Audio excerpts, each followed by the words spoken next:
Madame, Monsieur, bonjour et bienvenue à votre émission Monde politique. Selon le compendium de la doctrine sociale de l'Église catholique, la politique, c'est au haut niveau de l'expression de la charité humaine. En ce sens qu'un homme ou une femme se met au service du bien commun, au service de la communauté, peut même se sacrifier. Malheureusement, dans l'exercice de ses fonctions politiques, il est arrivé que des pays soient endeuillés ou endoloris. Donc on parle de douleur au cours de cette émission Monde politique et c'est avec Dr Aloïse Kaboré à qui nous disons bonjour et bienvenue. Bonjour monsieur. Merci. Vous êtes spécialiste de la douleur, psychosomaticien. Vous êtes également docteur en psychosomatique clinique, docteur en psychologie générale et aux œuvres laïques et catholiques pour le compte de l'archidiocèse de Ouagadougou. Vous êtes également membre de la communauté internationale de la psychogénéalogie. Donc cette émission sera hautement psychologique, pour ne pas dire métaphysique. Bien sûr. Donc une fois, merci de la disponibilité. Voilà, madame, monsieur, pour cette émission, nous allons parler de la douleur au Burkina Faso. Il y a une douleur qui est ressentie, pas seulement due au fait des attaques terroristes, mais il y avait déjà de la douleur au Burkina. Pourquoi? Comment est-ce qu'on sort d'une telle situation? Comment est-ce que cela se manifeste à travers les différents régimes qui se sont succédés au Burkina? Nous allons parler avec notre invité au cours de cette émission Monde politique. Et je rappelle que l'invité du jour est Dr Aloïse Kaboré. Alors, vous êtes psychosomaticien, on entend parler de maladies psychosomatique pour d'abord faire connaissance avec les termes. Qu'est-ce que la psychosomatie? Et puis on entend qu'il y a des maladies psychosomatiques. Qu'est-ce que c'est? Dieu merci, lui qui nous permet d'être ici. Et merci beaucoup à vous pour l'invitation. Et je remercie tous ceux qui nous regardent. Mais je les rassure que je ne suis pas là pour leur parler de choses qu'ils ne savent pas. En fait, ce sont nos comportements. Et ce que je vais dire peut être contredit s'ils le veulent. Mais pour dire nos comportements. Alors, s'agissant maintenant de la définition de la psychosomatique, en fait, c'est une médecine de la psychologie. Ça veut dire qu'on essaie de comprendre les pathologies en les personnes à partir des hormones, c'est-à-dire qu'à partir des conflits qu'ils vivent. Et le psychosomaticien ne traite pas avec les médicaments. Il soigne le malade à partir de ses propres hormones, parce que quand vous vivez un conflit à l'intérieur, que vous le sentez avec impuissance, le cerveau va vous aider par une maladie, en vous mettant en sécurité par une maladie, pour que vous compreniez le message de votre existence. Et le psychosomaticien, par la compréhension du conflit que vous vivez, essaie maintenant d'apporter solution à partir de votre conflit.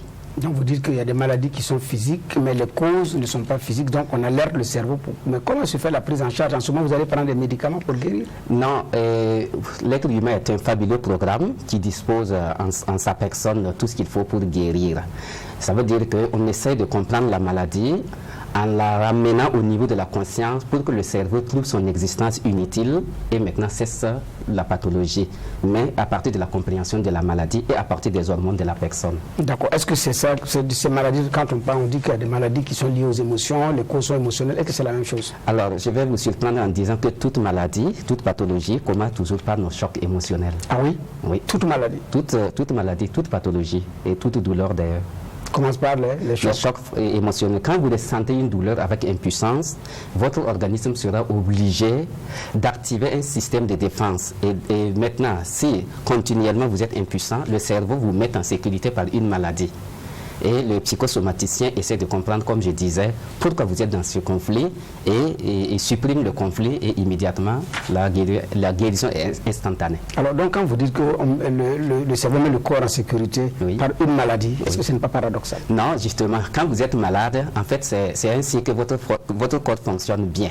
C'est parce qu'il y a un comportement qui est inapproprié et le corps vous alerte. Donc en fait la maladie n'est pas une bonne chose, c'est une réponse archaïque du cerveau pour vous alerter sur un comportement.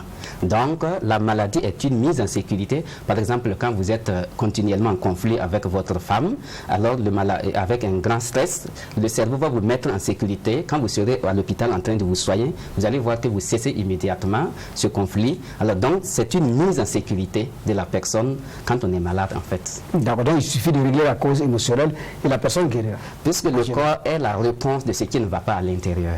Donc il faut régler ce qu'il y a à l'intérieur pour qu'à l'extérieur ça marche. Figurez-vous que quand nous allons à l'hôpital, nous soignons seulement 1% de la douleur, s'il vous plaît. 1% de la douleur? Oui. Et l'autre partie est où? Et l'autre partie est dans ce qu'on appelle l'état ombre de la personne, qui héberge 90%, et l'état émotionnel héberge 10%, et 1% est aller vers maintenant la partie biologique, qui est le motif de la consultation. Donc 1% c'est le motif biologique, voilà. 9% non, pour les 9% sur les émotions et 90% dans une partie de notre corps qu'on appelle l'ombre de la personne. Donc souvent soigner les 1%, c'est pas guérir totalement l'homme. Les médecins ont bien compris ça aujourd'hui. Voilà pourquoi quand vous êtes malade, ils ne se limitent pas seulement à la partie biologique, mais ils fouillent, ils explorent ce qui se passe dans votre vie intérieure. Sinon, vous voyez que chaque fois, vous serez continuellement malade. D'accord. Merci. Nous allons commencer véritablement notre émission avec le sujet qui a été retenu pour aujourd'hui. Comprendre autrement la douleur du Burkina Faso liée à la mémoire nationale des crimes. Et donc, nous en parlons avec Dr Aloïse Kaboré, spécialiste de la douleur, psychosomaticien. Alors, spécialiste de la douleur, vous êtes allé étudier la douleur? Oui, bien sûr. C'est de comprendre ce que c'est la douleur de l'être humain. Ce n'est pas seulement la douleur physique, mais l'existence en souffrance. D'accord. Voilà. Et donc, vous avez découvert qu'effectivement, il y a des douleurs, il y a des causes et qui peuvent l'engendrer. Donc, nous allons commencer par le Burkina Faso. Alors, quelles sont les causes profondes historiques de la douleur actuelle du Burkina Faso? D'abord, les causes historiques. En fait, ce que nous vivons aujourd'hui, actuellement, ne date pas vraiment d'aujourd'hui. Le Burkina Faso est malheureusement entré dans une histoire qu'on appelle la reprise de la salissure liée à la mémoire nationale du crime à cause de ce qu'on appelle la transmission transgénérationnelle, c'est-à-dire ce que nous vivons aujourd'hui, ça a existé dans la transgénérationnelle, c'est-à-dire des générations qui ne se sont pas connues et qui ont connu la même chose, qui ont déposé du sang que présentement le Burkina Faso est en train de reprendre. Je vais parler des guerres fratricides, par exemple, les luttes intestines, les communautés qui se bagarraient. En fait, dès que le sang est déposé, il y a ce qu'on appelle la reprise cyclique de la douleur et présentement le Burkina Faso est dans la mémoire cyclique de la douleur. Voilà pourquoi nous avons repris ce que nos communautés ont déposé dans leur guerre et fratricide pour réexécuter la mémoire nationale.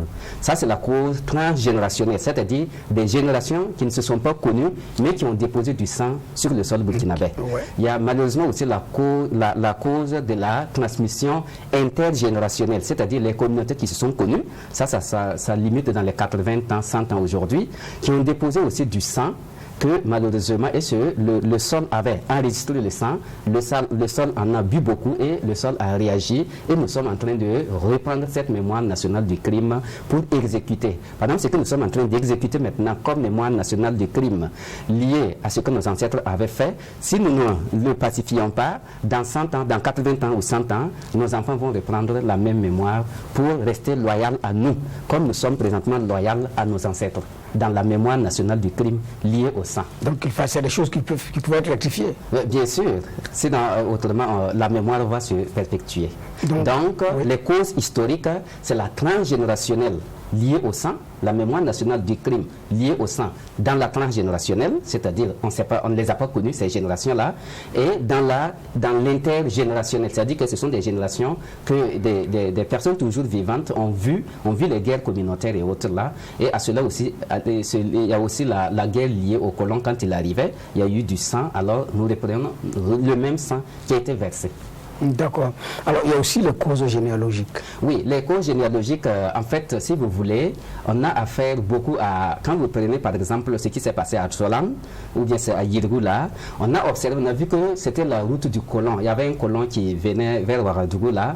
En fait, on s'est rendu compte que c'est le même sang qui était versé, en fait, qui est en train d'être dans la réexécution. Parce que la mémoire était restée en suspens, et notre génération présentement est dans la bonne cyclique de la mémoire selon les calculs de la Terre et que nous sommes en train de reprendre. Ce dernier avait versé beaucoup de sang. Oui, et ce sang qui n'avait pas été pacifié par nos ancêtres, le sol est en train maintenant de nous restituer le même sang. Donc ce qui s'est passé par exemple à Solan, à Yidri et autres là, quand on a regardé, c'était la belle route de ce colon-là qui était vraiment sanguinaire et qui a déposé du sang et c'est ce même sang que nous sommes en train de reprendre. Alors donc, la question c'est comment? La question c'est comment quand les enfants naissent, les parents transmettent ce que leurs parents avaient transmis. Pour dire que les enfants payent pour les fautes de leurs parents et de leurs grands-pères. Par exemple, présentement, nous sommes en train de payer pour les fautes de nos pères et de nos grands-pères dont eux, ils n'avaient pas rectifié le même sang. Et si nous ne corrigeons pas présentement, nos enfants, nos petits-enfants vont reprendre les mêmes guerres plus tard pour rester loyaux à nous parce que nous les avons transmis quand ils naissaient. Autrement dit, nous avons l'opportunité de changer. Oui, c'est vraiment une des plus grandes opportunités qui est offerte au Burkina pour changer radicalement de vie. Mais la question, c'est comment? La question, c'est comment? La question, c'est en faisant un nettoyage général du Burkina Faso, en confiant le Burkina Faso au cœur de Dieu. Et ça, c'est possible? Ça, c'est possible. Mais ça, c'est qui doit faire ça? Ben, c'est les religieux, c'est les imams, c'est les prêtres, c'est les pasteurs, c'est les Burkinabés, c'est vous, les journalistes, c'est nous, c'est tout le monde.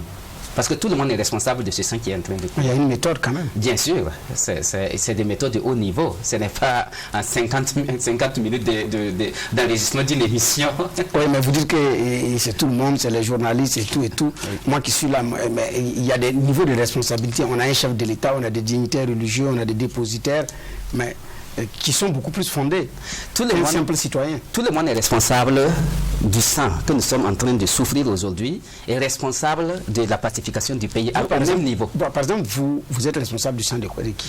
De ce qui est en train d'être présentement, des morts présentement, par ce que j'ai fait ou par ce que je n'ai pas fait. La simple façon de saluer quelqu'un, c'est criminel, s'il vous plaît. Ah oui? Bien sûr. Comment? Vous énervez quelqu'un au service ici, ben et la personne peut être dans la dépression et puis mourir. Ce que nous souffrons n'est pas seulement ce que nous voyons, mais c'est plus que ça. Autrement dit, il y a beaucoup plus d'éléments de l'ombre qu'on ne voit pas, qui nous créent beaucoup plus de... Ce qui est dans l'ombre est plus puissant que ce qui est dans l'ombre qui se rend visible. Donc ce qui est dans l'ombre est plus puissant. D'accord. Mais en dehors des causes historiques et généalogiques, il y a aussi les causes qui sont liées aux questions de la mauvaise gouvernance. Et là, nous allons partir régime par régime. Est-ce qu'il y a des causes qui sont liées à la mauvaise gouvernance?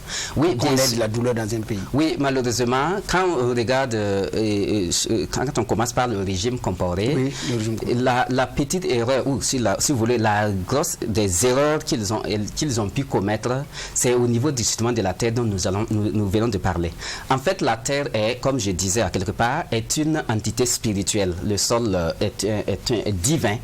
Et malheureusement, dans la politique d'attribution des parcelles, il y a eu une grosse injustice qui a frustré les êtres humains, que la terre a enregistré. Et maintenant, présentement, il y a la remise maintenant de ce que nous avons déposé sur ce sol-là, qui est en train de réagir en termes d'injustice. Donc ça, c'était une des erreurs vraiment au niveau du... C'est-à-dire que les maires ont été tellement injustes dans l'attribution des parcelles, alors que la terre est divine. Le sol est divin, donc appartenant à tout le monde. Par exemple, si je suis injuste envers vous dans l'attribution d'une terre qui devrait vous revenir de plein droit, alors je suis en danger parce que la terre, c'est une divinité, elle va se retourner contre vous et contre moi. Parce que nous sommes injustes envers la terre. Vous parlez de la terre, mais l'actualité d'ailleurs, il y a une nouvelle loi qui est en train de revoir ces choses-là, l'attribution des terres, parce que la terre a toujours été l'objet de controverses au Burkina Faso. Que pensez-vous de cette initiative d'ailleurs? Oui, j'ai lu la loi comme tout le monde. En fait, s'agissant de la restructuration des non-lotis, en fait, je pense que toute décision concernant la terre aujourd'hui doit être prise avec attention, avec la plus grande prudence, mais elle doit s'aligner sur la haute spiritualité de la terre. Je prends par exemple justement les non-lotis dont on parle. Les gens ne se sont pas installés dans les non-lotis par choix. C'est une mauvaise gouvernance dans l'attribution des terres qui a obligé les gens, qui a contraint les gens à s'installer dans les non-lotis. Donc ce qui veut dire qu'il y a une injustice. Si par exemple le gouvernement par le passé a eu une mauvaise politique d'attribution des parcelles, contraint certains à aller vivre dans les non-lotis, et aujourd'hui le gouvernement estime qu'il faut restructurer ces non-lotis, c'est ce qui est juste et c'est une bonne chose, mais malheureusement s'ils ne font pas au préalable ce qu'on appelle la réhabilitation des personnes qui sont dans les non-lotis, par exemple si vous passez 10 ans dans un village non-loti et moi à Ouagadougou, ça veut dire que le confort est différent, donc c'est une injustice de celui qui est dans les non-lotis. Et s'il n'y a pas de réhabilitation, malheureusement, la terre qui avait enregistré l'injustice, parce que quand les personnes ne sont pas contentes, ils maudissent le sol en réalité, et quand vous essayez de toucher maintenant ce sol, vous avez des problèmes liés à ce qu'on appelle la mémoire de la rétroaction enregistrée par le sol, par tout ce qui a été dit, parce que tu as été fait ou non fait. Donc, par exemple, dans cette restructuration des non-lotis, il faut que le gouvernement soit hautement prudent. Sinon, ils vont être confrontés à cette réalité dont je viens de parler, qui est la rétroaction de la mémoire enregistrée, c'est-à-dire que de la douleur enregistrée par le sol, et ça sera un embrasement, parce que la situation des terres peut être, une guerre venant des terres peut être extrêmement violente, plus que l'insécurité que nous vivons aujourd'hui, parce que ça touche tout le monde. Quand on dit que la terre a parlé, quand la terre parle, elle est très violente, surtout liée à l'injustice. J'ai vu aussi l'autre loi qui consiste à retirer les terrains des... ceux qui n'ont pas viabilisé. Oui, ça c'est bien, c'est vrai, mais c'est comme je viens de dire, toute décision concernant la terre aujourd'hui doit être prise avec la plus grande prudence et bien mûrie, et qui s'aligne sur la spiritualité liée à la terre. Par exemple, si en voulant retirer la terre de ceux qui ne sont pas à jour, si vous voulez, c'est bien qu'on viabilise les terrains, qu'on les mette en valeur, mais qu'on fasse très attention pour qu'il n'y ait pas d'agression. Parce que la terre on a déjà fait subir la terre, qui a activé ce qu'on appelle la mémoire nationale du crime lié au sang, qui a activé ce qu'on appelle la mémoire nationale liée à la salissure, c'est-à-dire toutes les pratiques sexuelles qui ont été déposées sur ce sol, donc à cause des avortements et autres là, mais la mémoire nationale du crime liée au déguerpissement, c'est-à-dire qu'avec le déplacement des populations, le déplacement massif des populations, et la mémoire nationale des crimes liés à l'économie à cause de la pauvreté qu'il y a, alors la terre va réagir, et le Burkina Faso ne pourra pas gérer une guerre venant de la terre qui est plus violente que celle venant de l'insécurité. Donc, si j'ai vraiment une invitation au niveau des autorités, c'est de mûrir vraiment toute décision qui concerne la terre, parce que la terre, la mémoire nationale de crimes liés à la violence faite à la terre est activée et est en suspens. Il suffit seulement d'une petite erreur et c'est l'embrasement total, et le Burkina n'est pas prêt encore à gérer une guerre venant surtout de la terre. Alors, pour revenir au régime Kaboré, il y a les questions de terme, il y a aussi les questions d'arrogance. Ça, c'est le régime de Roch. Oui, du président Compaoré. Oui, ce qu'on a pu observer malheureusement, les gens n'étaient pas assez humbles. Quand vous avez observé, vous avez vu que quand quelqu'un avait un petit pouvoir, il confondait le service qu'il gérait, dont il était chef, à sa propre personnalité. On a vu des maires de communes vraiment se comporter comme des dieux. On a vu des préfets, des hauts commissaires se comporter comme des dieux. Et ça frustrait l'atmosphère nationale, qui est devenue ce qu'on appelle une salissure, parce que la personne maintenant discutait de la place avec Dieu, et c'est ça qui a frustré, si vous voulez, Dieu. Et voilà, nous avons vécu, nous sommes en train de vivre des conséquences aujourd'hui. D'accord. Et pour le président Kaboré? En fait, le président Kaboré, lui, son régime a été victime des réalités, dont la première est ce qu'on appelle la saturation du besoin. En fait, la saturation du besoin, c'est quoi? C'est lié à la célèbre déclaration du président Michel Kafando. Vous voyez, quand le régime de Compaoré est tombé, alors qu'est-ce qu'a déclaré? Le plus rien ne sera comme avant. Vous vous souvenez? Oui, le plus rien ne sera comme avant. En fait, cette déclaration était dans ce qu'on appelle la déclaration nationale, mais une déclaration divine. Alors, la tonalité centrale au niveau du cerveau de tous les Burkinabés est que tout est résolu, il n'y aura plus de souffrance, mais le problème est que quand Kaboré a pris le pouvoir, la déclaration était restée active. Ça veut dire qu'elle n'avait pas été étudiée. Ça veut dire que les Burkinabés étaient dans l'optimisme que c'est voilà, c'est fini maintenant. À partir de la première déclaration de ceux de la transition qui dit que plus rien ne sera comme avant, c'est réglé. C'est réglé. Le président Kaboré arrive, cet espoir est toujours maintenu en l'air, c'est ça? Très bien.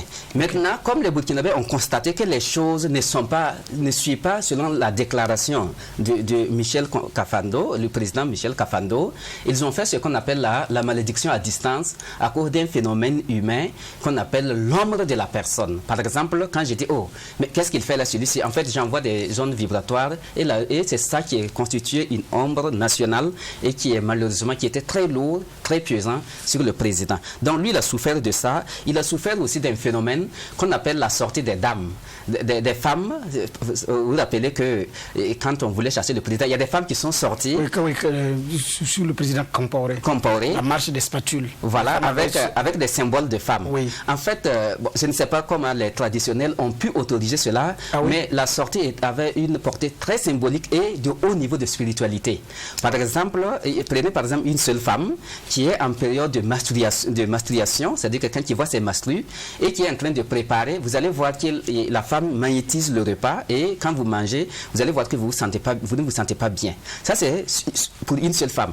Toutes ces femmes qui sont sorties, si une seule d'entre elles était en période de menstruation, c'est-à-dire que tu voyais ses menstrues, en réalité, ce que cette femme va faire, elle a fait ce qu'on appelle l'effacement du pouvoir. En fait, les menstrues d'une femme énervée, quand la femme est dans son état, elle active un système en elle qu'on appelle l'incubation de la femme. D'autres disent tout simplement la force d'incubation ou la haine innée de la femme. Si parmi ces femmes, il y avait une seule femme, j'ai dit, qui était en période de menstrue, alors c'était en fait une situation dramatique parce que tout simplement, alors en effaçant le pouvoir de Roch puisqu'ils avaient des Compaoré, ils avaient aussi les symboles de femmes, c'est-à-dire les balais et autres là. Oui. Ça, c'est un pouvoir total. En fait, la femme, quand elle est énervée et elle brandit un symbole de femme, et encore en période de menstrue, c'est extrêmement dangereux pour celui qui elle veut chercher. Mais le problème, c'est quoi? Dès que le président est tombé, elle devait ressortir avec maintenant des vêtements blancs. Et maintenant, chantant et exprimant leur grâce et la joie pour effacer ce qu'ils ont déposé comme sang. Donc, c'est-à-dire le rite n'est pas terminé. Le rite n'était terminé et malheureusement, Roch est rentré dans ça. Le président Roch est rentré dans cette souillure de la force d'incubation de la femme liée à son nombre en tant que féminin. Et ça, c'était un travail qu'il devrait faire dès qu'il est arrivé au pouvoir. Donc, et ça n'a pas arrangé la situation au niveau de Roch. Il y a aussi qu'il a souffert aussi, son régime a souffert aussi de ce qu'on appelle les 3 sons. C'est-à-dire le pouvoir des 300. Ça, c'est lié à la sortie des militaires en 2014 là. Quand on a tiré des coups de feu, alors ces coups de feu ont souillé l'atmosphère du Burkina Faso qui était resté toujours en suspens. Et quand il est arrivé, il devrait les dessuyer avant de commencer l'exercice de sa fonction. Ça n'a pas été fait. Il y a aussi l'autre son qui est le jour même, c'est-à-dire l'insurrection. Il y a eu des coups de feu qui n'ont pas été dessuyés. Parce que dès que les balles ont touché le sol comme ça, elles deviennent vibrante et reste en suspens, attendant maintenant la nouvelle gouvernance. Donc, Roch, en rentrant maintenant dans cette gouvernance, devrait dessuyer ces balles et ces sons qui n'a pas été fait. Et il y a l'autre son aussi, c'était la fête liée, quand le régime Compaoré est parti, rappelez-vous qu'il y a eu un 31 et les gens ont fêté en faisant beaucoup de bruit, de fêtes d'artistes. Vous vous rappelez, non? Oui. Alors ça, c'était des sons aussi qui indiquaient qu'en fait, le Burkina Faso allait rentrer dans des sons de coups de feu violents. Donc, Roch n'a pas eu le temps de dessouiller tout cela. Alors, il a été victime aussi tout simplement de la tension de 2014 qui n'était pas retombée, qui était toujours en suspens et qui lui a été restituée. Donc, en fait, en grande partie, il était sous l'ombre nationale souillée. Donc son gouvernement ne pouvait pas tenir vraiment très longtemps parce qu'en fait, il y avait déjà des fautes qui étaient déjà bien assises, qui n'ont pas été dessuyées. Alors, vous dites que la marche des femmes, en tout cas pour certains témoignages, il y a des témoignages de certaines femmes, surtout celles qui étaient à la tête. J'ai parfois le témoignage de la princesse Julie Congo qui fait partie de celles qui étaient aux avant-postes avec Sarah Sérémé, mais les témoignages laissent percevoir qu'il y a effectivement un travail de l'ombre qui a été fait, mais après, les leaders elles-mêmes ont eu chaud, comme on le dit. Elle a été hospitalisée, Sarah a connu des crises sanitaires, on ne sait pas si tout est lié. Maintenant, vous dites qu'il fallait refaire une cérémonie pour régler ça. Les femmes devraient sortir avec des vêtements blancs où elles montrent leur grâce, leur joie, leur victoire pour enlever l'atmosphère. C'est elle qui a le pouvoir, parce que quand la femme est dans sa joie, elle l'exprime, elle est toute puissante si vous voulez. Quand elle est aussi fâchée, elle l'exprime aussi, elle peut vraiment faire mal. Alors ce que vous dites peut avoir un lien. Prenez par exemple, quand vous circulez, vous voyez toujours sur certains murs où on écrit président Compaoré dégage, les choses comme ça. En fait, il est dégagé, mais les écriteaux restent. Oui, tout à fait. Nous entrons toujours dans ce qu'on appelle la sensibilisation de notre cerveau. C'est comme si il faut toujours chercher un président. Aussitôt que le président est parti, on devrait les effacer. Ils ne devraient pas être toujours... Ils sont toujours actifs et toujours dans la même terreur de souffrance. Et c'est ça qui constitue l'homme national en réalité. Voilà, c'est beaucoup de choses qu'on ne connaît pas, qui demeurent actives. Mais après le président Kaboré, il y a eu l'épisode d'Amiba. Est-ce que lui, à son niveau également, il y a eu des éléments liés à des douleurs? Lui, la souffrance à son niveau, c'est ce qu'on a... Lui, il a fait ce qu'on appelle le Ouda de la guerre. Quand ils ont pris le Ouda de la guerre. Le Ouda de la guerre. Okay. C'est-à-dire déclaration de la fin de la guerre, déclaration de la victoire avant la fin de la guerre par la puissance qu'on a vu à la télé, le soldat qui a levé sa main comme ça en disant la patrie ou la mort. Si on avait une caméra de haute précision pour observer ce qui se passe dans le cerveau des Burkinabés, la tonalité est que la guerre est finie, nous avons la victoire, qui contraste malheureusement avec ce qu'on appelle l'étendue désolée, c'est-à-dire ou bien la désolation de l'étendue, c'est-à-dire il y avait tant de morts partout au Burkina. Donc, en faisant le Ouda de la guerre, ça veut dire qu'il a fait ce qu'on appelle là, il est entré maintenant, malheureusement, avec la contrariété de ce qui se passe sur le terrain. Donc, c'était déjà une première faute qui ne devrait pas être comme ça. La deuxième souffrance, elle a fait ce qu'on appelle la douleur de la balle vivante. Qu'est-ce que ça veut dire? Pour qu'ils prennent le pouvoir, il y a eu des coups de feu qui ont été tirés. Oui. En fait, l'atmosphère et la terre n'aiment pas la violence. Et dès que la balle a été tirée, par exemple, pour tuer quelqu'un, il faut que vous entrez dans ce qu'on appelle dans une situation haineuse et trouver l'outil de violence qui est le fusil et maintenant tendre votre bras. Le problème, dès que le bras a été tendu et détruire la cible maintenant, le bras ne peut pas rester tendu. Il faut que ça vous revienne. Et vous avez malheureusement tracé ce qu'on appelle la trajectoire de la douleur, qu'il devrait immédiatement modifier par ce qu'on appelle en posant des actions positives non agressives. Je n'ai pas dit des actions positives, mais des actions positives non agressives qui modifient immédiatement la trajectoire tracée. Par exemple, comme quelle action en faisant en sorte que, par exemple, tout ce qui est injustice au Burkina, en seulement 6 mois, puisse être effacé. Par exemple, quand on a vu, il est venu, les gens vraiment avaient porté leur espoir pour lui. En fait, il y avait une hormone générale en nous qui est maintenue, mais qui ne peut pas rester indéfiniment après 6 mois. C'est-à-dire qu'après 6 mois, le cerveau estime que, si on était toujours dans la souffrance, le cerveau estime que, bon, voilà, nous sommes repartis encore dans la même douleur et bascule maintenant ces hormones vers ce qu'on appelle l'ombre de la personne maintenant et on recommence la même malédiction que Roch a subie.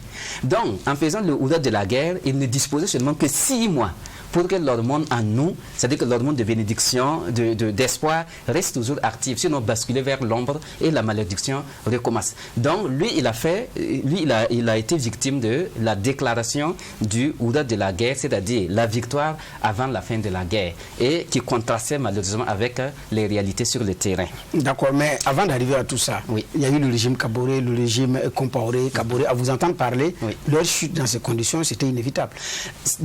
À chaque fois que vous venez au pouvoir, quand vous ne modifiez pas la trajectoire de la douleur qui vous a porté au pouvoir, vous risquez de reprendre la même souffrance. Prenez par exemple justement les balles que nous parlons. Quand on tire une balle sur quelqu'un, dès que la balle touche le sol réagit. C'est-à-dire que le sol n'aime pas la violence et réagit et rejette les mêmes balles. Voilà pourquoi immédiatement, à défaut de ramasser toutes les balles et les dessuyer, en trouvant un prêtre ou un imam pour les dessuyer, il fallait au moins dessuyer les lieux. C'est-à-dire, sinon, la mémoire des lieux reste active et malheureusement, le président qui est là est embêté par ça. Voilà. Ouais, donc c'est-à-dire qu'il fallait d'essuyer ces choses-là. Oui. Maintenant la question, est-ce que vous leur parlez souvent? C'est difficile parce que pour les atteindre c'est compliqué et les personnes avec lesquelles on parle modifient ce que nous disons. Donc finalement, donc vous avez tenté, c'est pas un petit psychologue comme moi qui explique les choses dans leur métaphysique qui fera entendre vraiment ces gens. Vous avez tenté avec le président Compaoré? J'ai tenté. Et j'ai rencontré le président Roch, bon, qui m'a bien accepté, mais bon, je ne sais pas pourquoi ça n'a pas été appliqué. Et au niveau de la transition? Je n'ai pas tenté. D'accord. Il y a aussi actuellement que le Burkina Faso a un nouveau président, mais ce que je veux dire, c'est dire à ceux qui nous suivent à la télé, à la radio Watt FM, que notre invité du jour, c'est Dr Aloïse Kaboré. Il est spécialiste de la douleur, il est psychosomaticien. Alors, il s'agit des douleurs, des causes des douleurs au Burkina Faso et comment est-ce qu'on sort de cette spirale de violence et ou de douleurs selon. Alors, je disais que nous avons maintenant un nouveau président en la personne du capitaine Ibrahim Traoré qui est arrivé, qui a remplacé aussi le président d'Amiba 8 mois après, alors qu'ils étaient toujours d'ailleurs du même groupe, c'est le même MPSR. Alors aujourd'hui, dans la conduite des affaires, dans la douleur que vit le Burkina, est-ce qu'il y a un regard également sur lui? Oui, et d'abord, il faut beaucoup prier pour le nouveau régime, que Dieu leur donne beaucoup de force. Mais la petite erreur aussi, c'est lié même au cycle du MPCR. Alors, le MPCR, c'est quoi? C'est Mouvement patriotique pour la sauvegarde et la restauration, c'est ça, non? Oui. Alors, quand j'ai vu le sigle à la télé pour la première fois, j'ai essayé de faire une analyse. Je me suis rendu compte que les deux dernières lettres ne conviennent pas. Sauvegarder, restaurer, c'est ça, non? Oui. Alors il faut d'abord restaurer et sauvegarder les acquis. Est-ce que je me fais comprendre? Quand vous créez une entreprise, le nom que vous allez donner à votre entreprise va indiquer les problèmes que vous allez rencontrer dans la vie de cette entreprise. Donc, quand j'ai regardé ce sigle-là, cette appellation, je me suis dit, voilà une douleur en réalité qui, malheureusement, s'est illustrée. Alors, donc, si j'ai vraiment une invitation à faire, c'est au moins renverser les deux lettres pour que ça corresponde réellement à ce que c'est. Parce qu'il faut d'abord restaurer et sauvegarder les acquis. Sinon, on ne sauvegarde pas ce qu'on n'a pas encore restauré. Donc, pour dire qu'en fait, il y a, si vous voulez, quelque chose qui ne tient pas. Tout ce que vous appelez, les douleurs sont cachées dans ce que vous appelez en réalité. Par exemple, oui, les prénoms, par exemple, votre village, tout ce qu'on vous dit, le nom d'une personne, par exemple, indique ce qu'est la personne. Donc, il y a cette petite souffrance qui est bien cachée. Il risque d'être victime aussi du niveau d'attente des populations qui est très élevé. C'est-à-dire que le niveau de demande est très élevé. Et présentement, bon, tout le monde accepte parce que tout le monde est fatigué. Mais malheureusement, si ça continue comme ça, ça veut dire que si vraiment il n'y a pas de victoire vraiment notable, l'hormone d'acceptation qui est en nous à cause de sa venue, qui nous a donné de l'espoir, va être basculée maintenant vers ce qu'on appelle l'ombre de la personne et les gens vont commencer encore à souffrir. Donc, si j'ai vraiment un conseil à donner au régime présentement, c'est d'abord de revoir le sigle pour que ça corresponde en inversant les deux premières lettres et faire en sorte et comprendre que l'acceptation du peuple est seulement de 6 mois. En fait, un être humain accepte ce que vous lui dites 6 mois. Après 6 mois, s'il y a pas, le cerveau ne conserve pas cette hormone indéfiniment. À un certain moment, le cerveau commence maintenant à basculer l'espoir maintenant vers une partie de notre existence qu'on appelle l'ombre et les personnes ne réfléchissent plus. Donc voilà un peu à son niveau. D'accord. Alors, en ce qui concerne... Je peux ajouter aussi... Oui, allez-y. Voilà, il y a eu des coups de feu aussi tirés pendant sa prise de pouvoir. C'est ça. C'est-à-dire qu'il faut d'essuyer. C'est comme je disais, dès qu'une balle dépose, c'est-à-dire que touche le sol ne fait que réagir. Normalement, on devrait ramasser les balles qui ont été tirées pour les dessuyer. À défaut de cela, dessuyer au moins la partie, c'est-à-dire que là où la mémoire des lieux qui reste active malheureusement. Ok, d'accord. Alors, mais comme on appelle ça, dans la suite ensuite, pour ces douleurs-là, il y en a qui disent que le nom de notre pays, comment on appelle, c'est pas le nom du pays, la patrie ou la mort nous vaincront. Oui. Bon, pour eux, le mot mort est très présent dans l'imaginaire du Burkina. En fait, en réalité, c'est ce que je venais de vous dire. Quand on a vu à la télé la patrie ou la mort nous vaincront, il ne fallait plus prononcer le mot mort, puisqu'on est déjà dans la souffrance de mort. La patrie, oui, elle est en souffrance, ou la mort, il ne fallait plus. C'est-à-dire qu'il fallait trouver un terme pour encourager et éviter le mot mort. Mais le président de Demiba avait commencé par dire « pour la patrie, nous vaincrons ». Je préférerais ça. Dans certaines sorties, je préférerais ça. Ça veut dire que, en fait, ce que vous dites devient ce qu'on appelle un constituant physique. Ce que vous sortez, par exemple, ce que disent les gens en lien avec l'insécurité aujourd'hui, devient ce qu'on appelle des constituants physiques et ça nous revient exactement de la même manière que nous libérons. Quand vous mettez une situation en mouvement par votre bouche ou par votre main, elle vous revient de la même manière que vous l'avez libérée. Donc, ce que vous dites là, moi je préférerais, comme vous venez de le dire, nous vaincrons et non la mort. Parce que nous sommes dans une situation de grande douleur liée à beaucoup de morts. Pourquoi encore rajouter ces morts-là? Docteur Aloïse Kaboré, Amonde politique, spécialiste des douleurs psychosomaticiens. Alors nous continuons notre émission. Donc pour vous qui venez de nous prendre en marche et surtout qui nous suivez sur la radio Watt FM 100.8, 100.7 pardon, c'est l'ancienne fréquence 100.7. Vous êtes bien à l'émission Monde politique et l'invité du jour c'est docteur Aloïse Kaboré. Il est spécialiste des douleurs et il est psychosomaticien. Alors pour continuer cette émission, il y a aussi, on a évoqué les causes profondes au niveau du Burkina, les cycles de violence, et quand on regarde le pouvoir au Burkina, il n'y a eu aucun président qui a terminé sereinement son mandat. Oui. Même le président Michel Kafando qui est venu faire 1 an a été victime d'un coup d'État avant d'être remis en selle pour terminer comment on appelle ça, la transition. Donc nous sommes entrés dans un cycle de déstabilisation depuis 1966 et ça continue. Oui. Alors, est-ce qu'on pourrait avoir à quand la fin?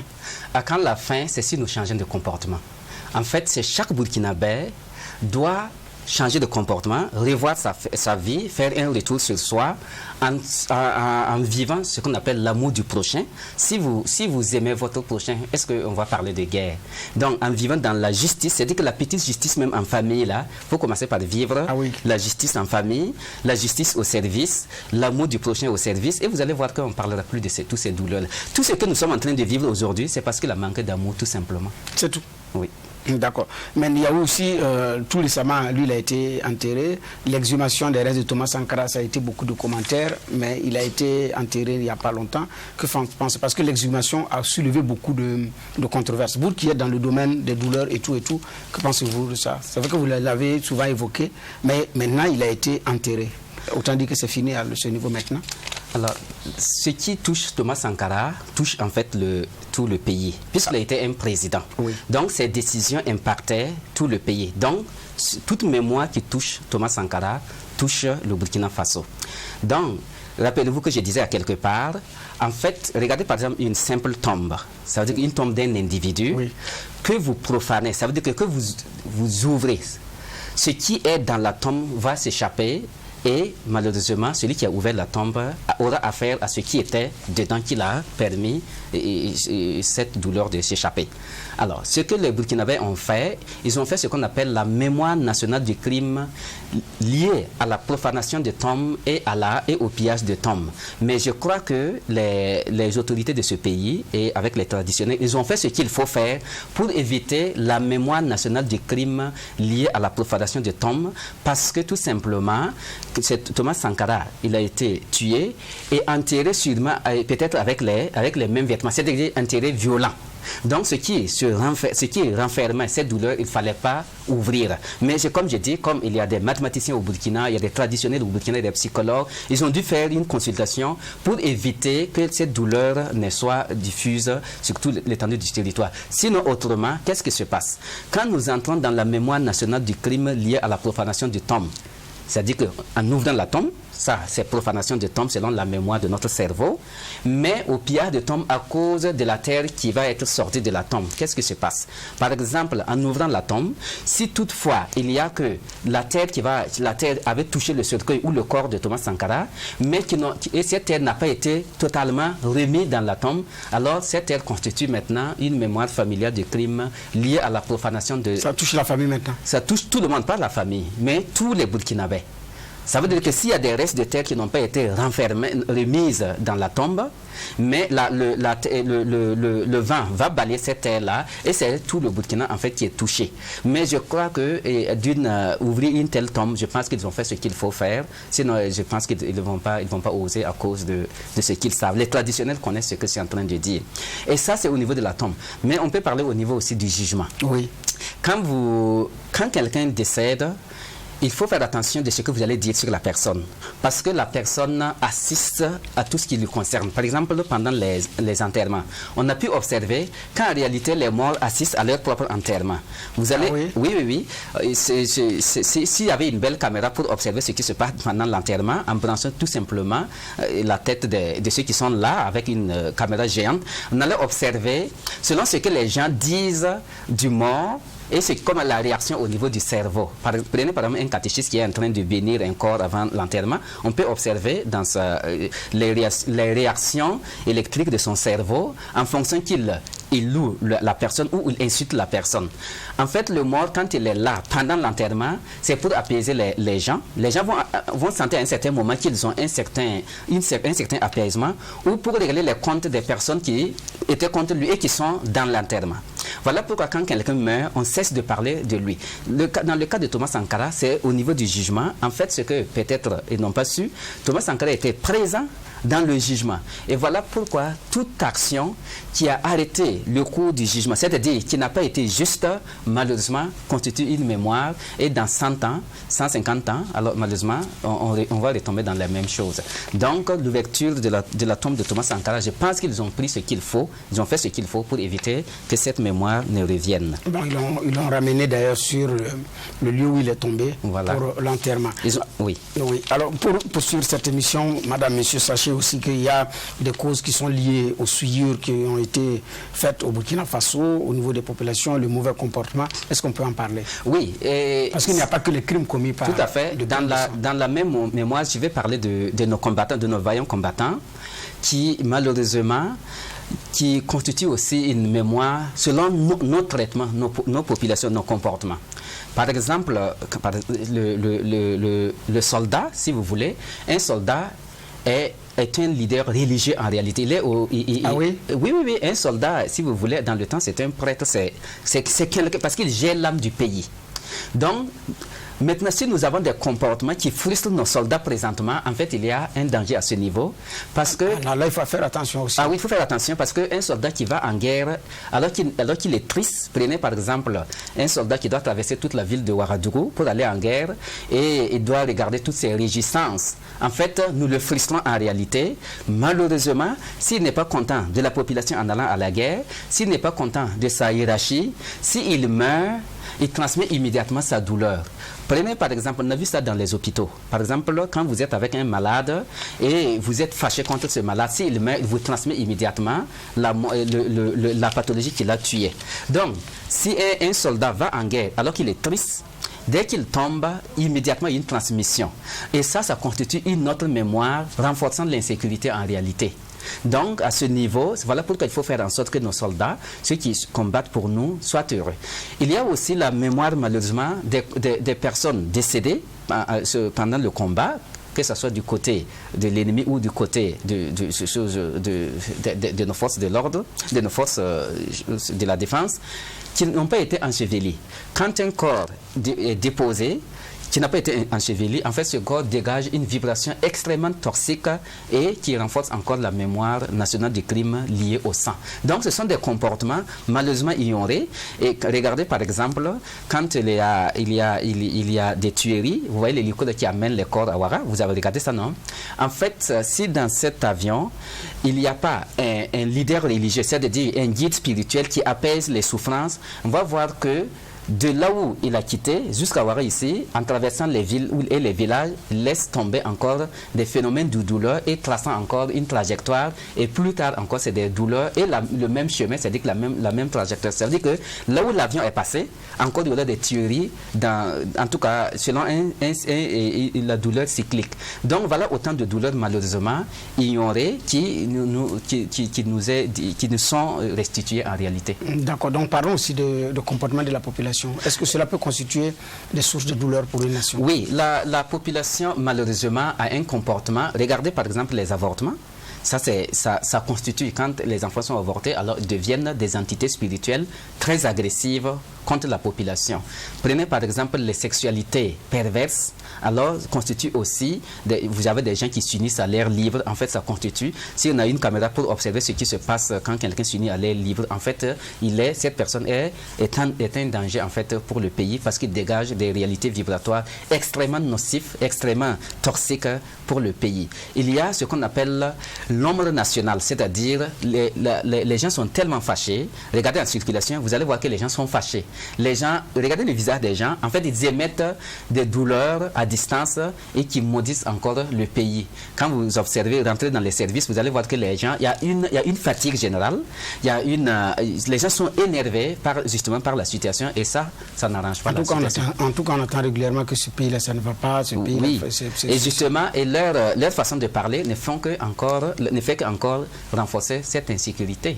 Nos paroles ne sont pas seulement dites sans conséquence. Quand nous disons quelque chose, en fait, quand nous libérons une parole, elle a une conséquence. Il y a aussi ce qu'on appelle le mal des gens.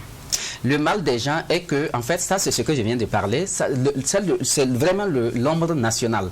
C'est-à-dire que nous sommes entrés, regardez comment nous nous maltraitons, l'injustice, la corruption.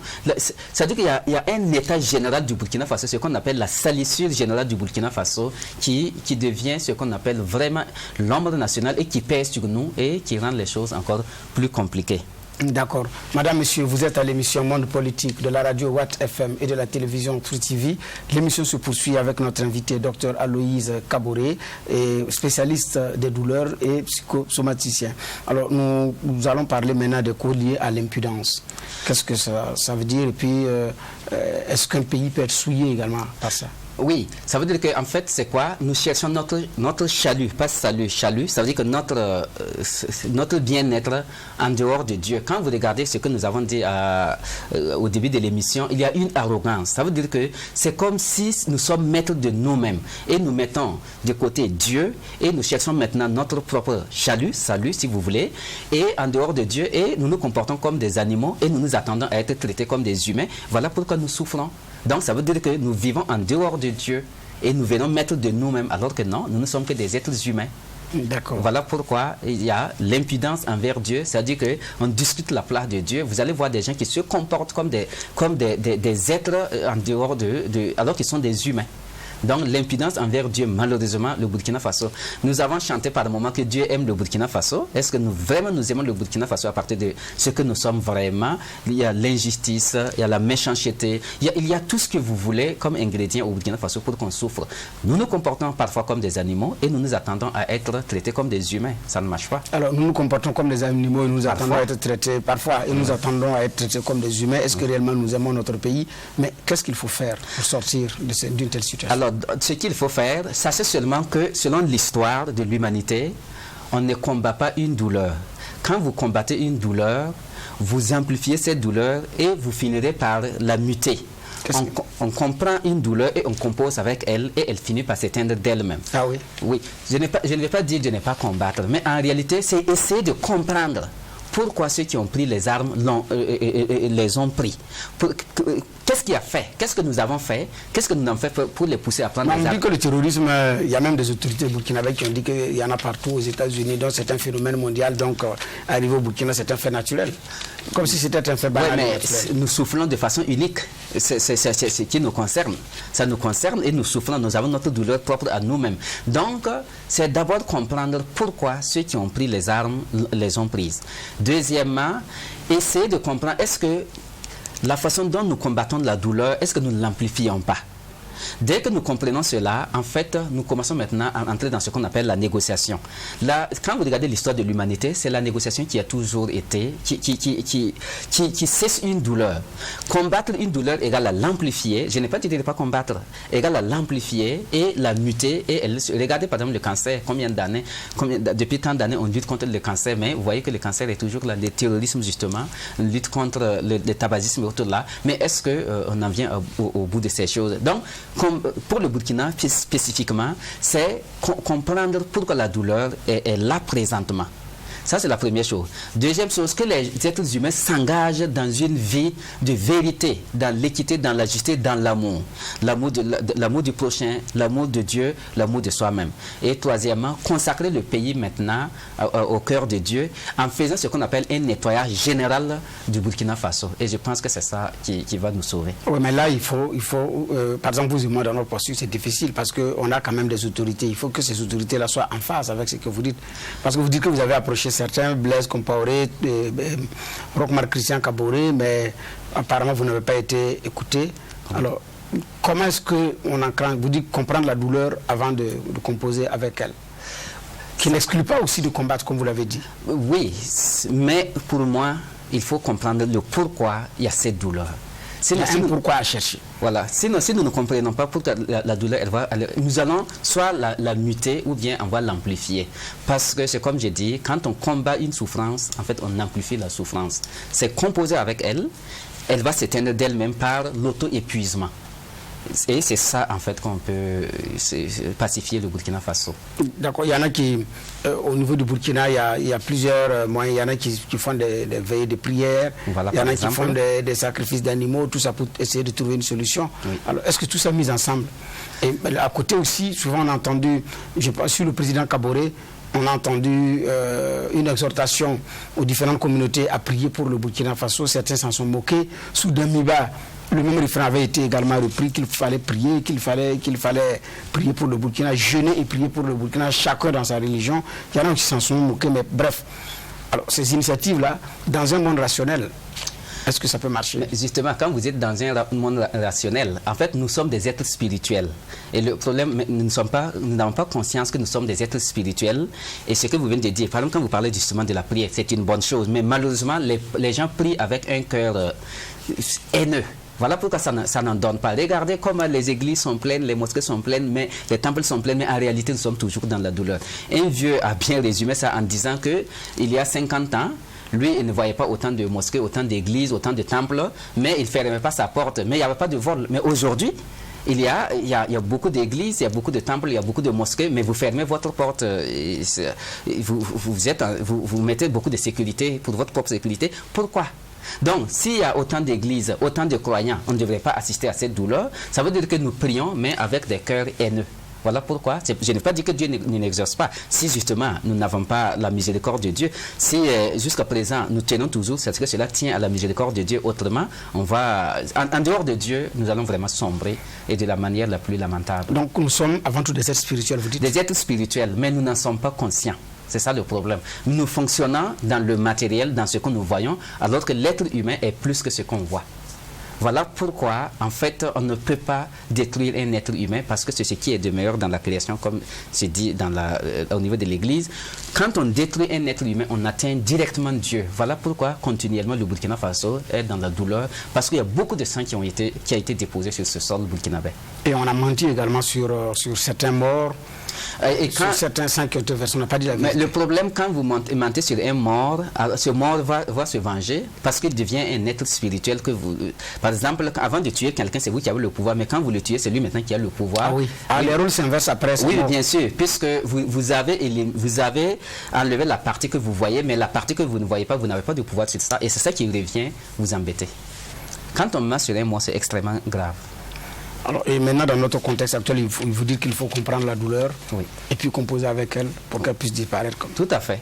Parce que la douleur va entrer dans sa propre autodestruction en réalité. C'est possible. Oui, oui, bien sûr. Regardez l'humanité. La force n'a jamais été la solution. Regardez l'histoire des peuples.